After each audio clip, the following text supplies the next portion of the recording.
Bonjour, bonjour et bienvenue dans la dernière de ces 3 petites vidéos sur les séries de fonctions. Eh bien aujourd'hui, nous allons voir comment utiliser tout ce qu'on a vu précédemment pour résoudre des exercices. Ok? Parce que c'est bien beau ces histoires de convergence simple, uniforme, normale, mais dans la vraie vie, pour résoudre les exercices, comment ça se passe? Donc on a déjà vu des petits bouts d'exercices, mais là on va de nouveau essayer de voir un petit peu une étude de fonctions. Voilà, j'espère que vous allez apprendre plein de choses, des petites astuces de calcul, etc. qui vont vous aider. Donc là, cette vidéo est essentiellement le théorème des applications de la convergence uniforme et les applications, d'accord, calcul la dérivée, puis comment on fait pour étudier les fonctions définies par des séries. Voilà, j'ai mis des petits exemples qui j'espère vont vous aider à résoudre vos propres exercices. Ok, allez, allons-y tout de suite. Donc je vous rappelle les notations, i c'était toujours un intervalle de r, k c'était r ou c, on prenait une suite de fonctions de i dans k qui sont définies sur tout i, des applications, la série de termes général fn, notée somme des fn, c'est la suite des fonctions définies par Sn de x, c'est la somme partielle pour n allant de 0 à grand N des Fn de x. Jusque-là, tout va bien. Et donc, qu'est-ce qu'on a vu? On a vu on disait que sigma des Fn convergeait simplement si cette suite de fonctions converge simplement. Ça signifie que pour tout x fixé, la suite Sn de x converge vers quelque chose. On fixe, pour chaque x de i fixé, cette série-là converge. La convergence absolue, ça veut dire que pour chaque x fixé, la somme des valeurs absolues de Fn de x converge. Donc la somme des valeurs absolues de Fn converge simplement. La convergence uniforme de ça, ça veut dire que cette série-là converge uniformément. Et donc une façon de le dire, c'est dire que le reste, c'est-à-dire la somme pour n allant de grand N ou de grand N plus 1 à plus l'infini des Fn de x, cette norme infinie de ça tend vers 0, d'accord, quand grand N tend vers plus l'infini. Ensuite, la convergence normale, ça signifie que la convergence des normes infinies de Fn, de la série des normes infinies de Fn, c'est-à-dire que les sups des valeurs absolues ou des modules des f de x, la série des sups converge. Voilà, donc on a vu tout ça. On a vu effectivement aussi les différentes relations entre toutes ces convergences. Si on a la convergence normale, alors on a la convergence uniforme et la convergence absolue. Par contre, la convergence uniforme toute seule n'implique pas la convergence absolue. La convergence absolue toute seule n'implique pas la convergence uniforme. Mais ces deux convergences impliquent la convergence simple. Ok? Donc si on a la convergence normale, on a tout. C'est quand même le plus simple. Voilà, voilà. Donc je vous rappelle, la technique la plus simple pour démontrer tout, c'est de démontrer qu'on a convergence normale. Si ça ne marche pas, on essaie de démontrer la convergence uniforme. Si c'est une série alternée, on a l'astuce de majoration du reste par la valeur absolue du premier terme. Et sinon, c'est compliqué. Il faut faire des astuces. Alors, pourquoi on veut démontrer la convergence uniforme? Parce qu'on a ce théorème-là, qui est une recopie du théorème que vous avez sur les suites de fonctions, en fait. Donc la démonstration, c'est la même que sur les suites de fonctions, mais sauf que je vais supposer qu'on a déjà vu le théorème sur les suites de fonctions, même si je n'ai pas encore fait la vidéo, je sais. Enfin, si vous regardez cette vidéo dans longtemps, peut-être que si, mais bref, je ne dis pas de date. Bref, alors, donc si la série somme des Fn converge uniformément vers S, alors, si chaque Fn est borné, la somme est bornée. Si chaque Fn est continu, alors la somme est continue. Si pour tout n, Fn est continu par morceau, c'est-à-dire ou intégrable sur AB, si vous connaissez l'intégrale de Lebesgue, ça va très bien. Donc on peut calculer l'intégrale de Fn. Si ça a un sens, intégrale de AB de Fn dx, alors S est intégrable. Et l'intégrale de S, donc l'intégrale de la somme, c'est la somme des intégrales. Ok? Donc voilà, donc ça c'est quand même très sympathique. Donc voilà l'intérêt de la convergence uniforme, c'est-à-dire qu'on peut faire plein de choses, et puis on va même voir qu'après, une histoire de dérivée, n'allons pas trop vite. Bon, déjà, tout ça. Alors démontrons tout ça. En fait, je ne vais vraiment pas m'embêter parce que je vais utiliser le théorème sur les suites de fonctions. C'est une suite de fonctions convergent uniformément, et si chaque élément est borné de cette suite, chaque terme de cette suite, alors la limite est bornée. Bon, là, si Fn est borné, une somme finie de fonctions bornées, c'est borné, donc la suite grand Sn est bornée, et donc par définition, si elle converge uniformément, la suite est bornée. Voilà. Si pour tout n, Fn est continu, alors grand Sn, qui est une somme finie de fonctions continues, est continue. Et donc si grand Sn tend vers S uniformément, S est continu. D'accord? Si quel que soit n, Fn est continu par morceau ou intégrable sur AB, alors une somme finie de fonctions continues par morceau et intégrable est continue par morceau ou intégrable. Voilà. En tout cas, dans les deux cas, ça marche par somme finie. D'accord? Donc on applique le théorème sur les suites de fonctions. Alors, qui nous dit que, alors si je prends la somme finie, donc l'intégrale de AB de Sn de x dx, par définition, ça, c'est l'intégrale d'une somme finie. Pour une somme finie, par linéarité de l'intégrale, il n'y a pas de problème, ça, c'est la somme finie des intégrales. Ok? Et donc quand je fais grand N qui tend vers plus l'infini, bah, du coup j'obtiens la série des intégrales de Fn, elle est égale à ça, et ça, comme cette suite Sn tend uniformément vers S, je sais que l'intégrale de Sn tend quand n tend vers plus l'infini vers l'intégrale de S. Ok? Donc ça, quand grand N tend vers plus l'infini, ce côté-là, d'après le théorème sur les suites de fonctions qui convergent uniformément, ça tend vers ça. Comme ça, c'est égal à ça tout le temps, ça veut dire que ça aussi, ça tend vers ça quand grand N tend vers plus l'infini. Mais quand grand N tend vers plus l'infini, ça évidemment, c'est la série, c'est la série de n allant de 0 à plus l'infini des Fn, et donc ça fait bien la preuve. Et voilà, donc en fait, là, j'ai rien fait du tout, j'ai juste dit, bah, vu que ça marche pour les suites de fonctions, ça marche pour les séries de fonctions. Et donc les preuves détaillées que ça marche pour les suites de fonctions seront dans les vidéos sur les suites de fonctions. Voilà, voilà. Ok, alors maintenant un petit exercice pour vous amuser, et parce que c'est intéressant, j'espère qu'il va éclairer des choses. On prend une série de fonctions relativement simple, la somme pour n allant de 0 à plus l'infini des exponentielles moins nx. Ok. Et donc, je vais vous demander d'abord de montrer que pour tout a positif, la série converge normalement sur a plus l'infini, montrer que f est continu sur 0 plus l'infini, et est-ce qu'il y a convergence uniforme sur 0 plus l'infini. Ok. Donc voilà. Donc j'ai pris un exemple relativement simple, mais voilà, il faut regarder quand même.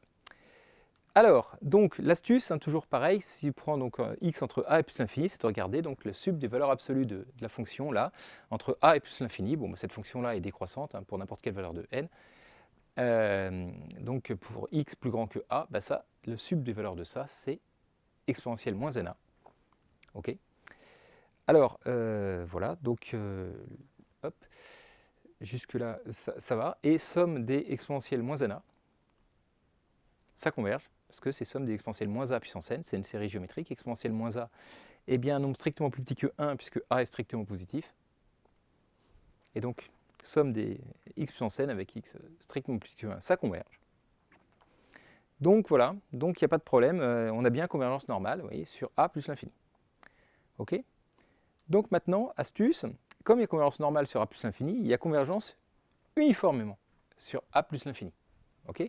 Et donc évidemment, pour tout n, les fonctions qui a x, ceci exponentielle moins nx, elles sont continues. Hein, c'est exponentielle, elles sont même c infini, tout ça, donc bref.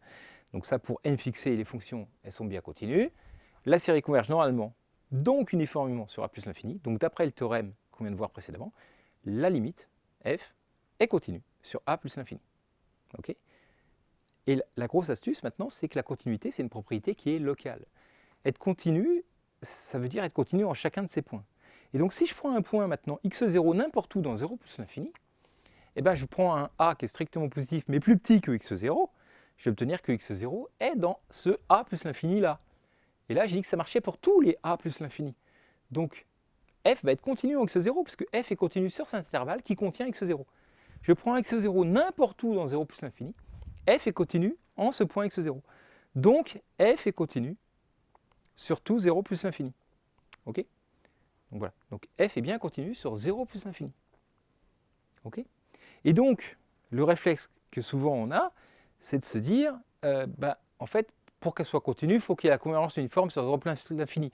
Donc si elle est continue sur 0 plus l'infini, c'est qu'il y a convergence uniforme sur 0 plus l'infini. Et là, la réponse est non, en fait. Il n'y a pas de réciproque.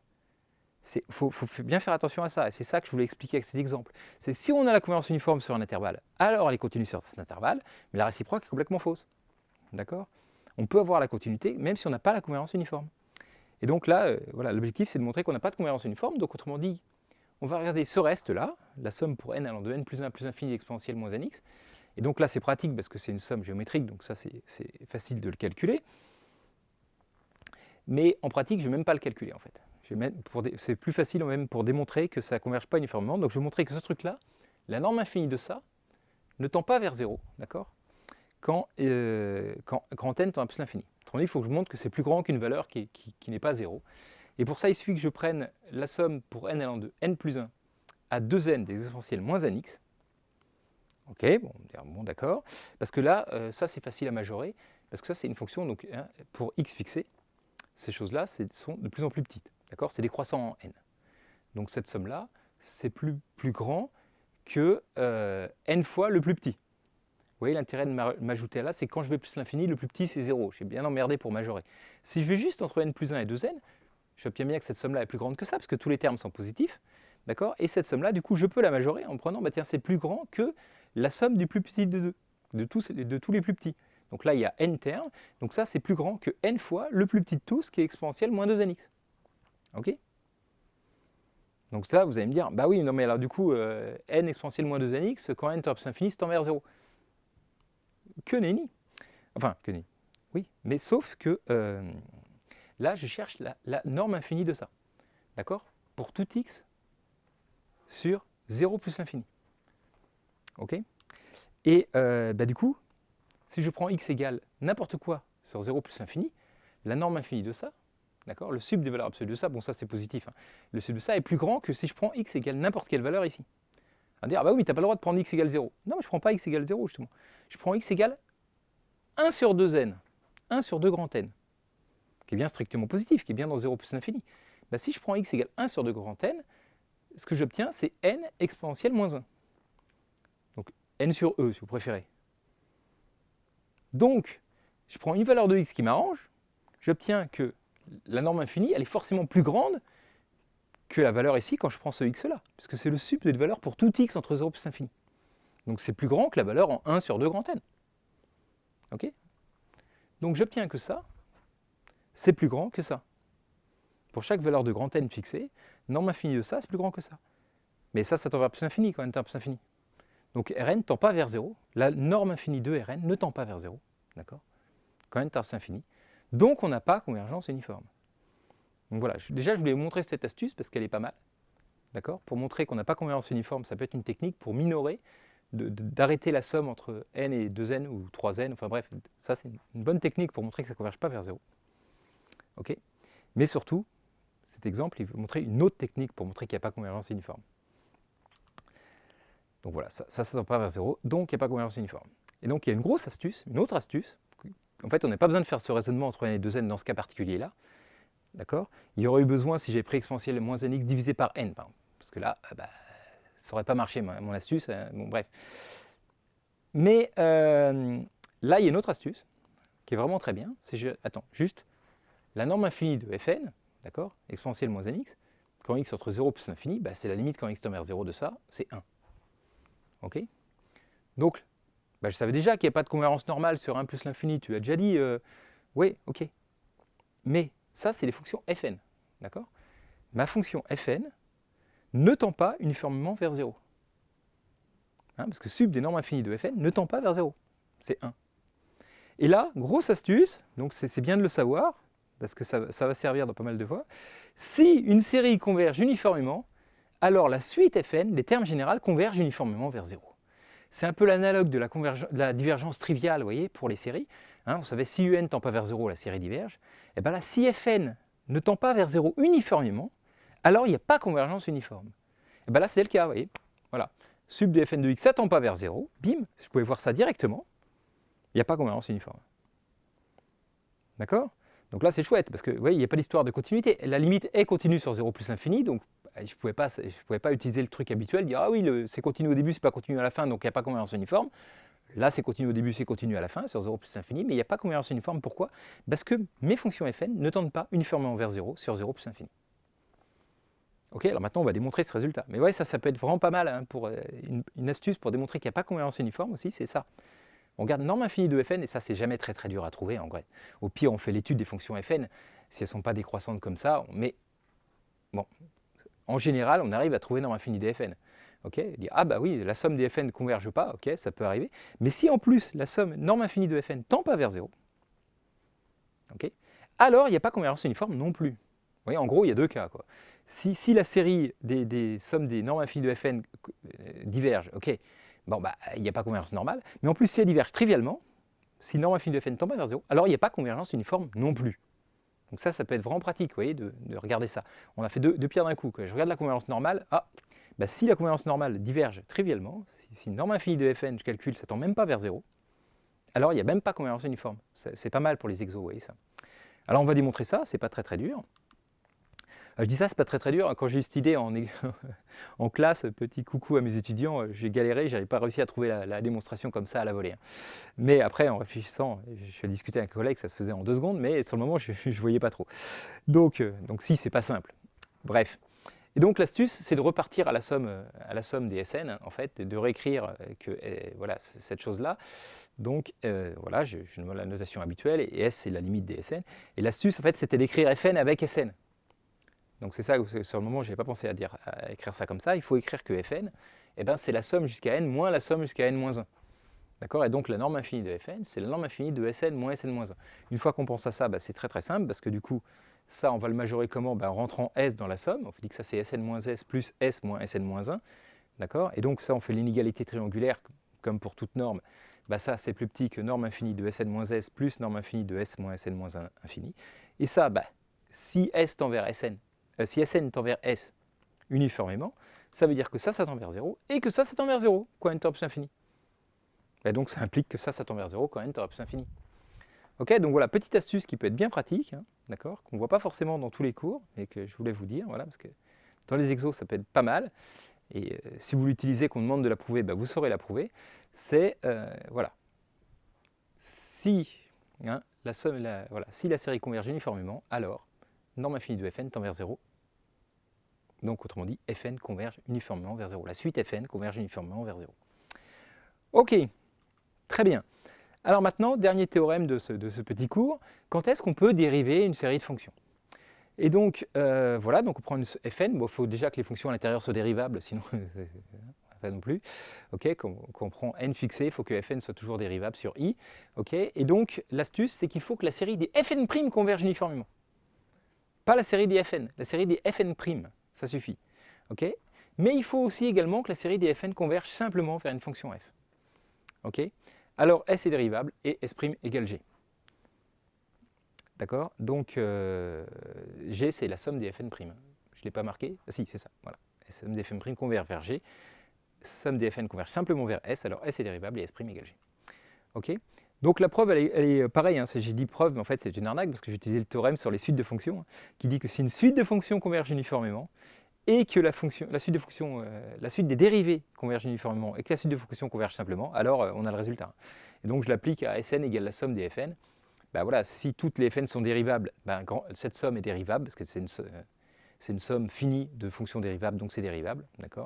Et donc, dire que cette série des Fn' converge uniformément, ça veut dire que la somme des Sn' converge uniformément vers G, et puis Sn converge simplement vers S. On utilise le théorème sur les suites de fonctions, d'accord, voilà, donc il faudra aller voir le cours sur les suites de fonctions, et on obtient que S est dérivable et que S' égale G, d'accord.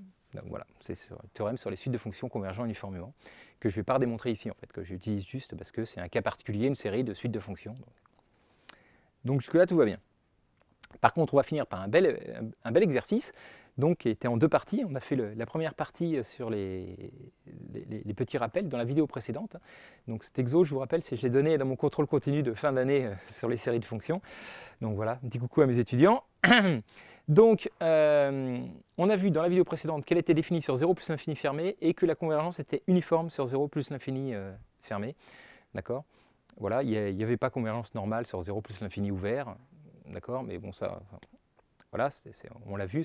Bref. Maintenant, montrer que f est dérivable sur 0 plus l'infini ouvert.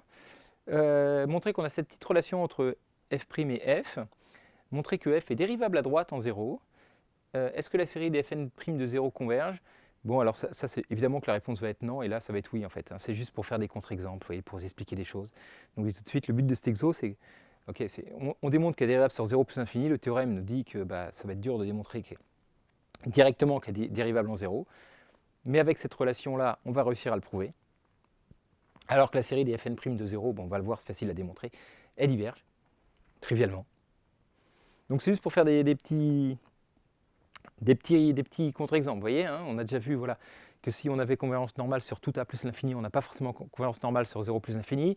On a vu que si la limite était continue, ce qui était le cas, n'empêche que la convergence n'est pas forcément uniforme. Enfin, c'est l'exo d'avant, hein, surtout là où elle est continue. Et là, on va voir qu'on pourrait croire franchement que ça n'avait pas de dérivable en 0, parce que le théorème ne permet pas de le démontrer directement. Okay, et puis la série des Fn' de 0 diverge.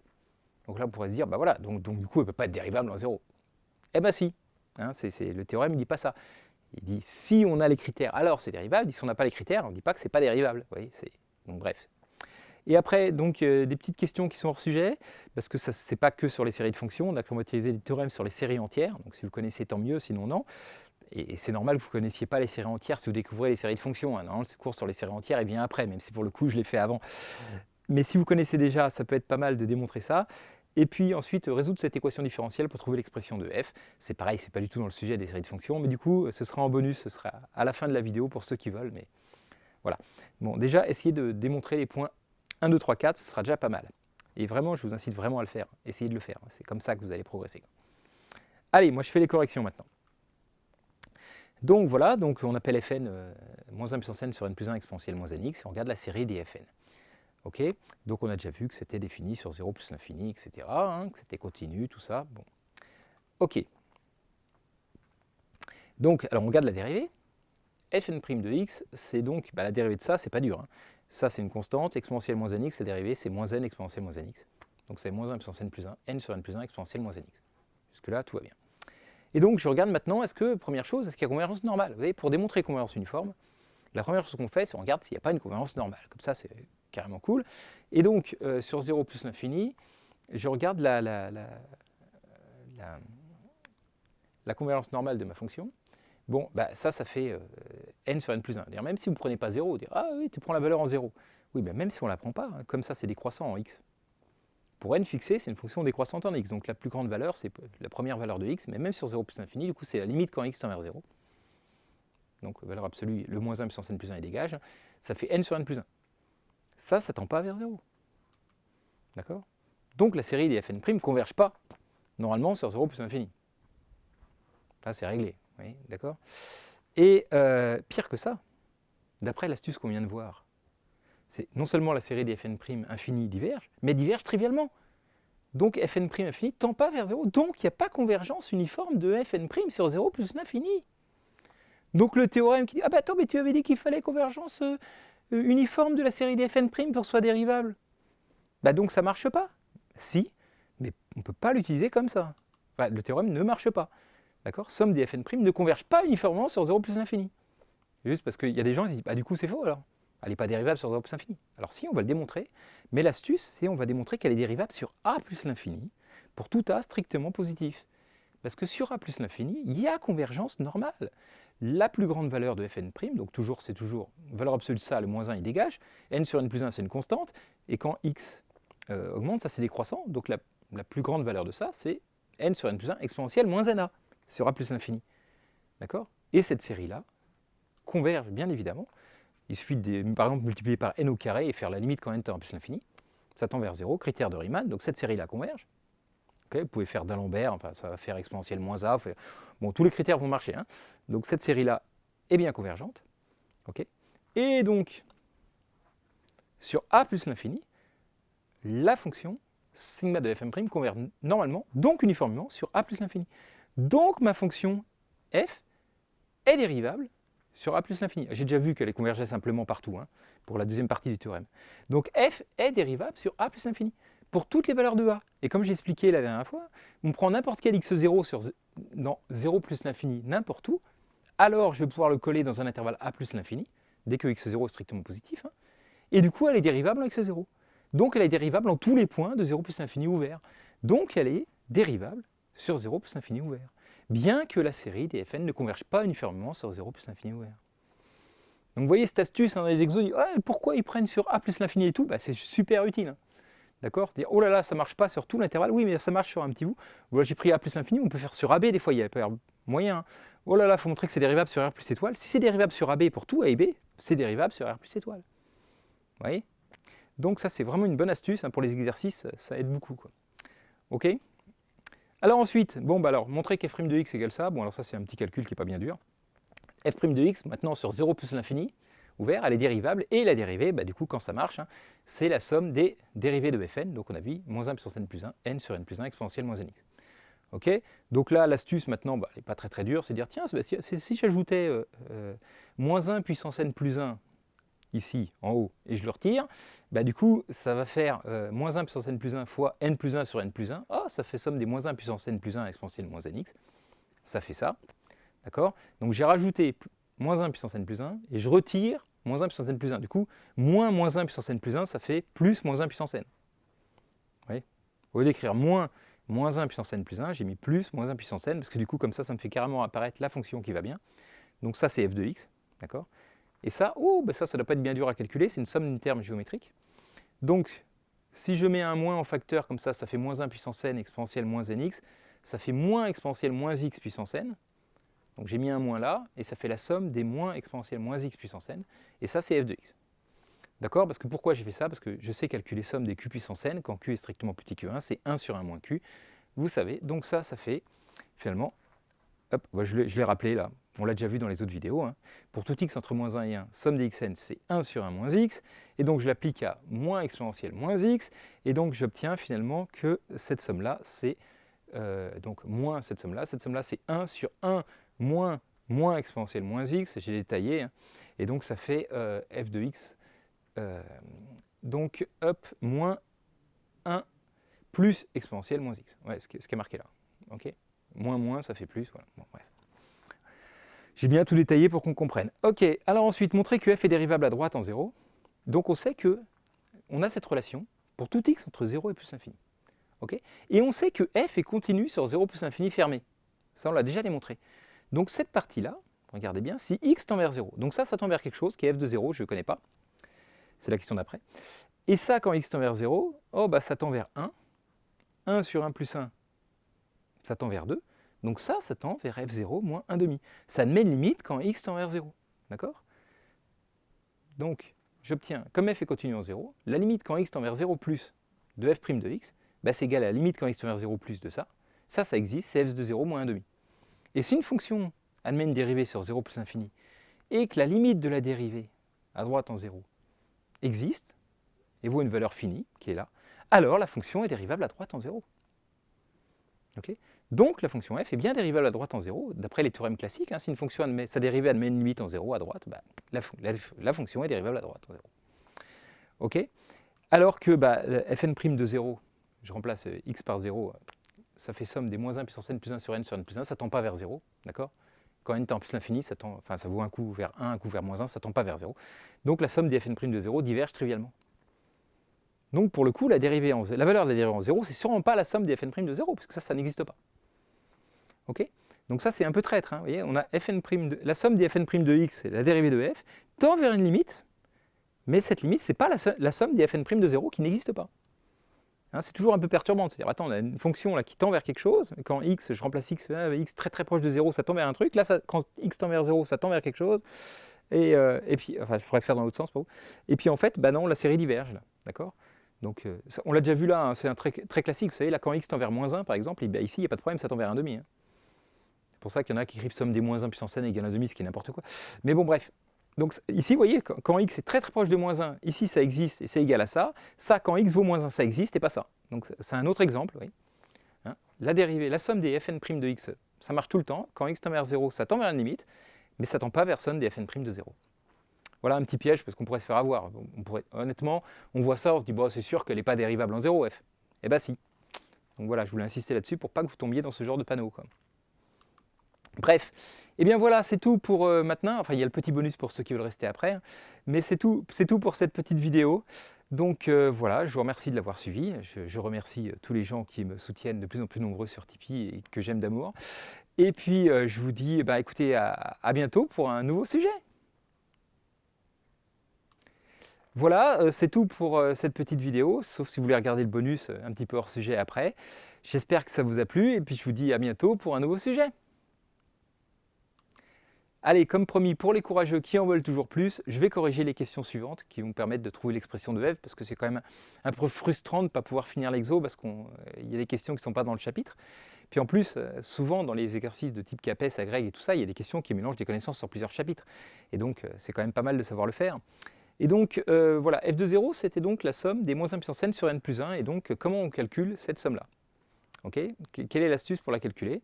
Bon, il y a plein de méthodes, mais en l'occurrence, moi je pense que le plus simple, c'est de dire, tiens, je vais considérer la série entière, somme pour n allant de 0 à plus infini des moins 1 puissance n, n plus 1, x puissance n plus 1. Je suis un malin, je ne mets pas xn, parce que xn plus 1, vous voyez bien qu'en dérivant, c'est quand même plus cool. Vous voyez, bon, pourquoi pas, je peux regarder cette fonction-là. Le rayon de convergence de cette série, c'est 1. Si vous connaissez un petit peu en série entière, vous voyez que c'est assez simple. parce qu'on fait par exemple, je sais pas moi, Cauchy, d'Alembert, n'importe quoi. Ok. Donc ça, pour tout x entre moins 1 et 1, ça converge, moins 1 et 1 ouvert. Hein. Et puis c'est dérivable, et puis sa dérivée, eh ben, c'est égal à la somme des moins 1 puissance n xn. Et donc ça, c'est une somme géométrique, hein, somme des moins x puissance n, ça fait 1 sur 1 plus x, pour tout x entre moins 1 et 1. Donc jusque-là, tout va bien. Bah oui, mais c'est emmerdant, parce que moi, je voulais justement calculer S de 1. Et là, tu me dis, c'est pour x entre moins 1 et 1. Oui, mais maintenant, nous avons le super théorème d'Abel, qui nous dit que si on a une série entière comme ça, d'accord, qui est définie hein, pour tout moins 1, 1. Alors déjà, il faut que je fasse la primitive. Pour tout x entre moins 1 et 1, du coup, s de x, bah, du coup, c'est log de 1 plus x plus une constante. Je regarde quand x vaut 0, ma fonction ici, comme c'est x puissance n plus 1, quand x égale 0, ça vaut 0. Donc la constante, c'est 0. Donc déjà, première chose à voir, s de 0 égale 0, donc s de x, c'est log de x plus 1. Maintenant, on dirait, ok, bon, voilà, mais ça, c'est pour x entre moins 1 et 1. Ouvert. Mais le théorème d'Abel nous dit que si cette somme-là converge pour x égale 1, ce qui est le cas parce que c'est une série alternée, d'accord, critère des séries alternées, hein, 1 sur n plus 1 est décroissante envers 0, tout ça, eh bien, si la série converge en 1, alors la valeur de cette somme de séries, c'est la limite de s de x quand x tend vers 1. D'accord. C'est le théorème d'Abel, qu'on a vu dans le théorème sur les séries entières. Et donc, voilà, il nous dit que vu que la série converge pour x égale 1, la somme de cette série, c'est la limite quand x tend vers 1 de s de x. Bon, là, s est continu, quand x tend vers 1, il n'y a pas de problème, ça tend vers log de 2. Donc, la somme de cette série, c'est log de 2. Donc, f de 0 est égal à log de 2. Ce qui va nous permettre de résoudre l'équation différentielle complètement hein, pour trouver la fonction de f. Donc, allons-y. On sait que f est solution de cette équation différentielle, y' moins y égale moins 1 sur 1 plus exponentielle moins x. Et donc, il faut résoudre cette équation différentielle. Alors, c'est une équation linéaire du premier ordre à second membre. Alors, on commence par résoudre l'équation linéaire homogène. Alors ça, c'est pas très dur, c'est y' moins y égale 0, y' égale y. Donc celle-là, quand même, normalement, tout le monde connaît la réponse. C'est y égale une constante fois exponentielle x, d'accord, ou une constante réelle, comme on veut. Et par contre, pour trouver une fonction particulière telle que voilà, g' moins g soit égal à ça, c'est compliqué. A priori, on n'a pas d'idée très très simple. Et donc, on va utiliser la méthode de la variation de la constante. Et donc, ça veut dire qu'on va chercher une solution particulière de la forme g de x égale a de x fois exponentielle x. Vous voyez, on prend une fonction, on prend la constante, on la remplace par une fonction, chercher une fonction de cette forme-là, qui soit solution de ça là-haut. Ok, alors si g de x égale à a de x exponentielle x, bon, alors du coup, je calcule g' moins g. Alors g', ça fait a' exponentielle x moins a de x exponentielle x. Un peu plus, pourquoi j'ai mis moins? Il n'y a pas de moins là. Donc la dérivée de g, c'est a' exponentielle x plus a exponentielle x, mais moins a exponentielle x, il reste a' exponentielle x. Okay, qui doit être donc égal à cette petite chose-là. Et là, la vie est quand même bien faite, l'exo est quand même fait pour être simple. Si je divise par exponentielle x, ça veut dire que je multiplie par exponentielle moins x de chaque côté, hein, j'obtiens que a' de x, c'est moins exponentielle moins x sur 1 plus exponentielle moins x. Voilà, alors c'est vraiment bien de l'écrire comme ça, parce qu'on aurait pu dire oui, je passe exponentielle x en bas et tout, mais ça aurait été moins pratique en fait. Parce que tel que c'est écrit là, regardez, c'est magique, c'est exactement u' sur u. D'accord. La dérivée de ce qui est en bas, c'est moins exponentielle moins x. Et donc la primitive de u' sur u, c'est log de valeur absolue de u, comme vous le savez. Bon là, u est positif, hein, c'est 1 plus exponentielle moins x, donc la primitive de ça, a de x, c'est log de... alors c'est plus constante, mais on s'en fout, n'importe laquelle nous convient pour trouver une solution particulière. Et donc log de 1 plus exponentielle moins x, c'est une primitive de ça. Donc ça convient. Et donc finalement, les solutions d'une équation différentielle, toutes les solutions, c'est y de x égale une constante fois exponentielle x, a, hein, plus log de 1 plus exponentielle moins x fois exponentielle x. Ok. Et la grosse astuce, on sait que pour nous, f de 0, c'est égal à log de 2. Là, on va regarder y de 0, on remplace x par 0, ça fait a, plus log de 2. Nous, ça devait être égal à log de 2, f de 0, donc a égale 0. Et f de x était égal à log de 1 plus exponentielle moins x fois exponentielle x. Et voilà, ça permet de conclure l'exo correctement. Et ben voilà, c'est tout. Donc bravo à ceux qui sont restés jusqu'au bout. Je vous félicite. Et puis, écoutez, je vous dis à bientôt pour de nouvelles aventures sur un nouveau sujet. Bye bye.